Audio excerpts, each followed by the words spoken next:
Welcome to this program. I feel extremely pleased and profoundly privileged to have this opportunity to discuss how to prepare for Kcse English Paper 2. Of specific interest to this program will be Kcse English Paper 2, Question 3. Question 1, 2, and 4 are discussed in separate programs available on this channel. Before I proceed, kindly remember to subscribe so that you can have an opportunity to receive programs as soon as they are produced. In this program, I wish to talk about various issues that confound candidates as they sit this paper. It is important from the very onset to say that this paper deals with two major areas. One of these areas is poetry, and another is oral literature. So a candidate sitting for Kcse in English Paper 2, Question 3 must move to the exam room expecting either a question from oral literature or a question from poetry. This question carries 20 marks out of 80 marks for the whole paper. I will start with poetry. A number of issues arise in poetry as students tackle questions. One of the most challenging issues for candidates is a question of giving the deeper and surface meaning of a poem. When you are confronted with a poem, at the back of your mind, you should know that this poem could just be having a surface meaning, but it is also possible that that poem could have a deeper metaphorical meaning. The challenge for students is getting this deeper meaning and sometimes even the surface meaning. Let us begin with the surface meaning of the poem. When you read the poem and you get the story in the poem, what you can see from the words that are used, that is the surface meaning of the poem. However, some poems lend themselves to a deeper interpretation, a metaphorical or literary interpretation, and that is the deeper meaning. What has been noted is that sometimes students fail to see the deeper meaning and are only able to see the surface meaning.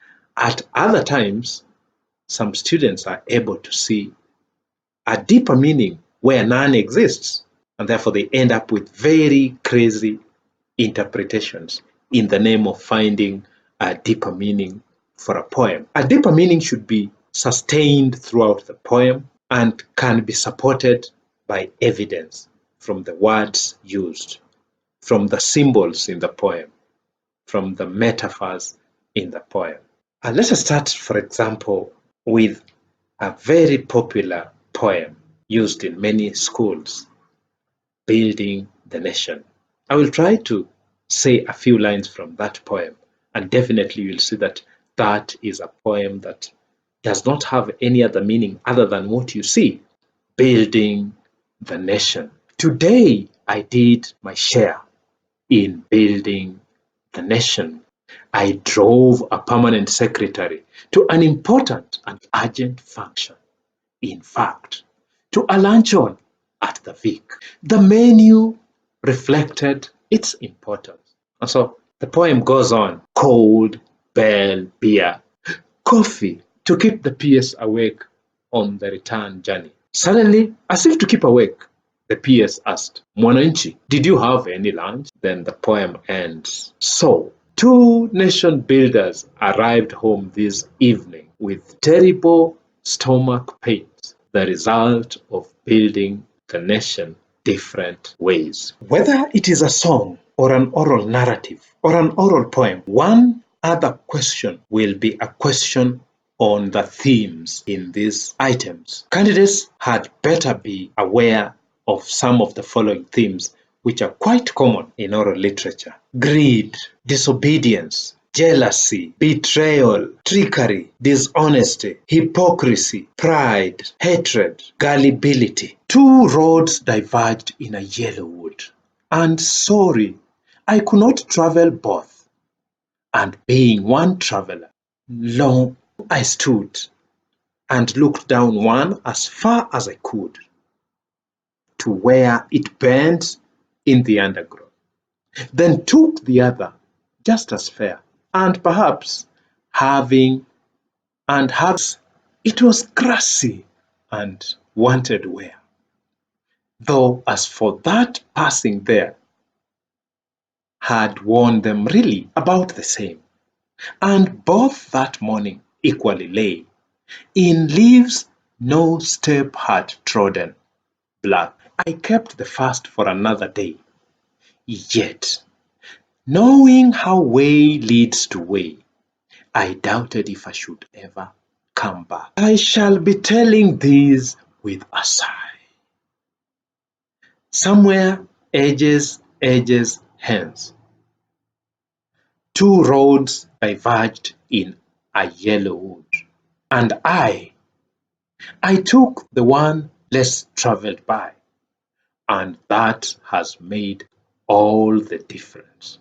So the two poems, Building the Nation by Henry Barlow and The Road Not Taken by Robert Frost, serve as good illustrations of a poem requiring a deeper interpretation of a deeper meaning, and one which just requires, which just gives a surface meaning. With this in mind, the candidate is able to answer a question, and it's usually the first question. A question: what is this poem talking about? And when you have that question, there are various ways you can approach that question. One, you can give the surface meaning of the poem. For example, what is the poem The Road Not Taken talking about? Surface meaning would just be a traveler who comes by a fork in the road, and for a moment the traveler is undecided, but he has to make a choice of which road to take. He makes a choice, he takes one of the roads, and by the end of the poem he tells us he does not regret having taken that road. Another person may adopt the deeper meaning approach and therefore tell us this poem is talking about the choices that we make in our lives. When confronted by a choice, or when in a dilemma, one has to make a choice, and so one needs to make a choice and move on with it. Another approach to answering this question, what is the poem talking about, is what I would call the thematic approach, meaning that a candidate goes out to identify some of the themes in the poem. It is closer to the deeper meaning approach. So the candidate adopts the themes in the poem, illustrating them, and knowing the deeper meaning of a poem can also aid in answering another very common question: the meaning of given lines in the poem. When it comes to the meaning of lines, it is important for the candidate to decide whether the interpretation required is the deeper meaning interpretation or the surface meaning. My second tip to candidates is on this very frequent question, the question on inferring the mood of a poem, the tone of the poem, the attitude of the persona towards somebody or something. These three little words have proven to be a bother to many candidates. Therefore, the more they prepare about them, the better. Let us take a look at each of these words and see what they entail. Let's start with tone. Tone indicates the author's attitudes or feelings about what they have written. The author's tone is described using adjectives, and that reminds me that students need to have a healthy dose of adjectives to describe various tones that they may encounter, because tone reflects the persona or the writer's attitude. For example, the author of this passage sounds cynical, one may say so, depressed, sympathetic, cheerful, outraged. The tone is positive, angry, sarcastic, prayerful, ironic, solemn, vindictive, excited, to mention just but a few adjectives you may want to use. It is not a straightforward matter when it comes to tone, and one has to read between the lines, so to speak, to identify the author's tones. So for candidates, I want to say practice makes perfect. If you work with your teachers, you will get the hang of it. So it's not just enough to have adjectives. It is also important that you know when to use which adjective, so that you end up using adjectives correctly. A healthy vocabulary of adjectives can help you deal with this question of tone. And just like I have given, some more adjectives could include sarcastic, sincere, embarrassed, proud, frightened. The key to choosing the correct tone is to carefully consider the author's word choice. The word choice will tell you easily the author's tone. Other words that we may use to describe tone include cautious, humorous, affectionate, hostile, critical, objective, personal, violent, solemn, sarcastic, disapproving, enthusiastic, desperate, pleading, indifferent, nonchalant, bitter, poignant, humorous tone, sympathetic tone, to name but a few. I want to suggest that students deliberately write these words, maybe at the back of your book, so that you can refer to them. I have also discovered that many students may have this vocabulary, but they have no idea what the word means, and therefore they cannot use it.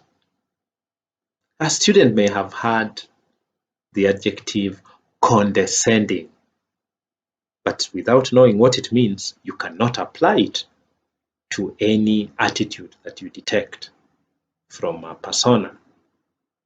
Patronizing, unless you know the meaning of the word patronizing, you may not be able to use it. Sarcastic, satirical. So I want to urge you to work with your teachers and sometimes consulting dictionaries to know what these words mean, so that when you see a tone which can be described by these terms that may sound strange to you, you can now comfortably apply them. So that is so much for tone. Let's now look at the word mood. Mood is the emotion that the writer wants us to feel. The writer creates the emotion around the story, and as we read the story through his choice of words, through the arrangement of the events, we are infected by that mood. And therefore, one way of dealing with that question on mood is to ask yourself, how do I feel after reading this poem? If you have an answer to that, then you are already describing mood. So let us remember, Mood will be the overall atmosphere, and that atmosphere will definitely affect you, the reader, and therefore you will feel it. That's why I said you ask the question, how do I feel after reading this story, after reading this poem? The mood is created by the setting. For example, if we are in a mortuary or at a funeral, that setting can already make us get into a certain mood. The characters and their actions too can help us get into the mood, or we can detect the mood from their actions. And therefore, just like tone, we need a healthy mood vocabulary.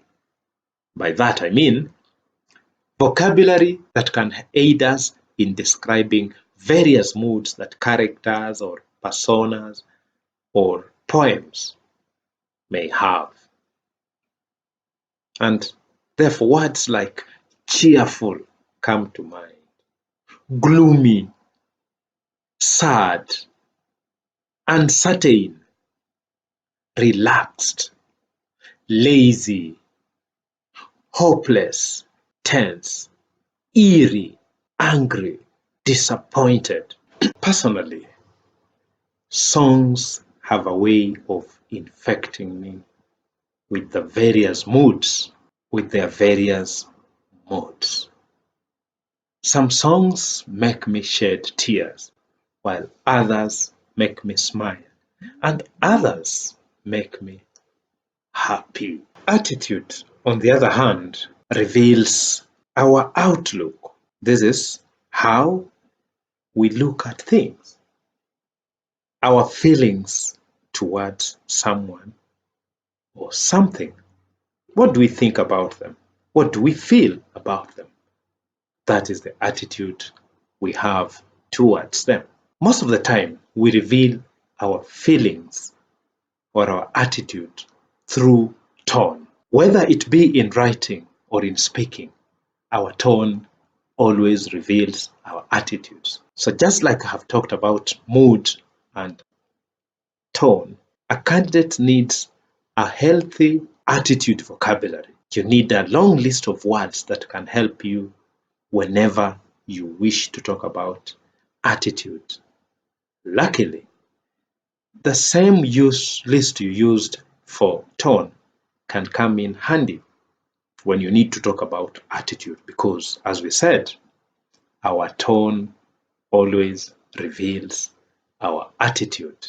Therefore, one may talk of a liking attitude towards something, a disliking attitude, a condescending attitude, a sympathetic attitude, a caring attitude, a loving attitude, a bitter attitude, hateful attitude. I now move to another area of poetry in English paper 3 question 3, and this is still under poetry. I now want us to discuss the question of poetic devices, or to put it simply, style in poetry. Many a time when candidates are asked this question, they are not able. My conclusion is that they are not well grounded in poetic devices. And therefore, it is necessary that we look at some of the common poetic devices, share them with you, and check that you understand them. The questions usually come in this way. You may be asked, identify 3 stylistic devices used in the poem above. And therefore, if you don't know the stylistic devices, how on earth will you be able to identify them? I will advise that a candidate lists as many stylistic devices as possible. I have tried this list with my candidates, and we have come up with a list of about 30 common poetic devices that questions seem to ask candidates to identify in the poem.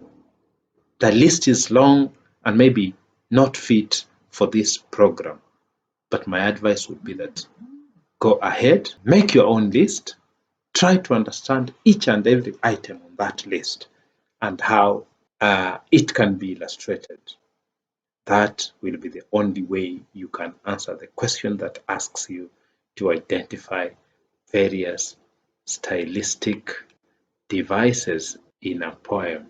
I'll mention a few. Number one, and one which has a name that always sounds strange to students, is a stylistic device in which a part of something is used to refer to the whole thing. A part of something is used to refer to the whole thing. I may use the legs of a player to refer to the whole player if I'm a coach. For example, I would say something like, we need a fresh pair of legs on that pitch. If I am a coach and my team is not performing very well. If I am a principal and I need to hire a cook, a whole cook, I might just say, we need an extra hand in our kitchen. If I have parked my car outside this building, I might simply say, my wheel is parked out there, a part of something to represent the whole.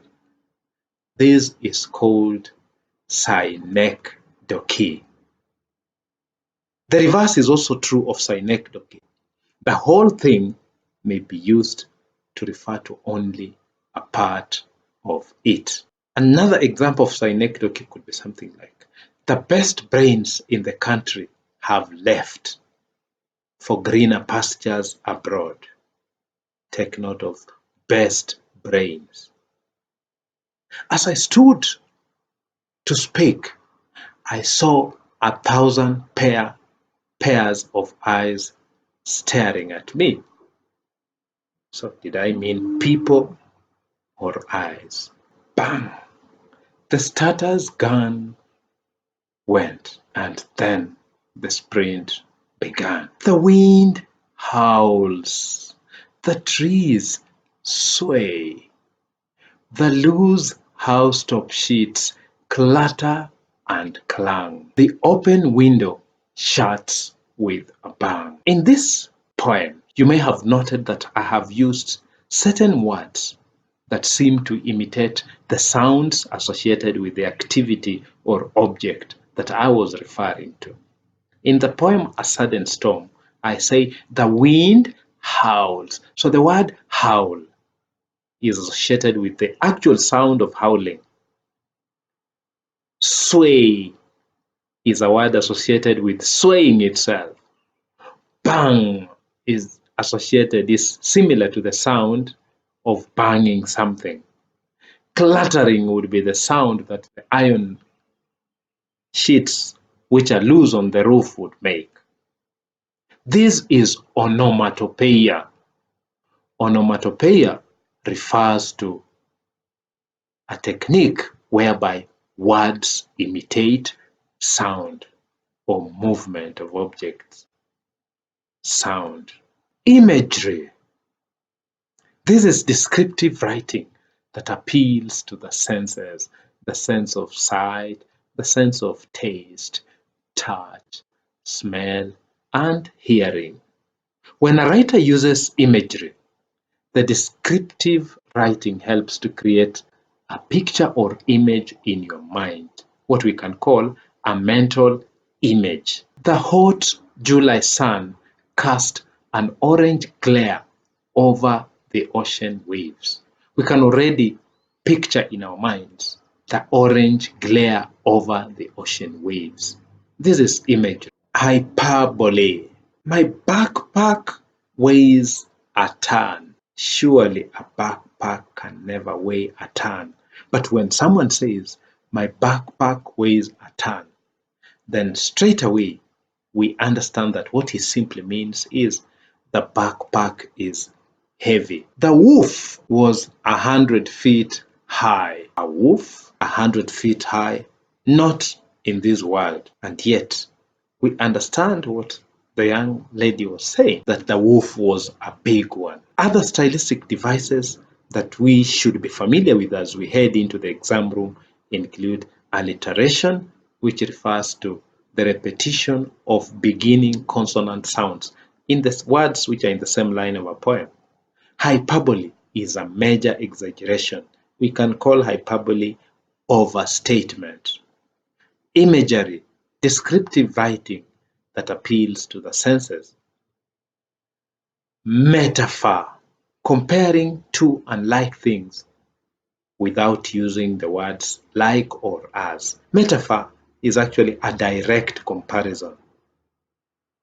Personification, giving human traits or characteristics to something that is not human. Simile, comparing two unlike things using words like or as. Understatement, this is a figure of speech in which a writer or a speaker deliberately makes a situation seem less important or less serious than it is. Let's look at pun. With pun, it is a play on words, sometimes on different senses of the same words, and sometimes on the similar sense or sound of different words. A boy may say something like this: my girlfriend keeps on asking me why I never smile ever since we started dating. She is forgetting she told me she wanted a serious relationship. Therefore, the play is on the various shades of meaning of the word serious. I never smile, meaning I wear a serious face, and then a serious relationship. So that is how pan works, playing about with the various senses, meaning, sounds of words. So pan is wordplay. For example, there is a notice on a maternity door that says push, push, push. Paradox, a statement that appears to contradict itself. For example, war is peace, freedom is slavery, ignorance is strength.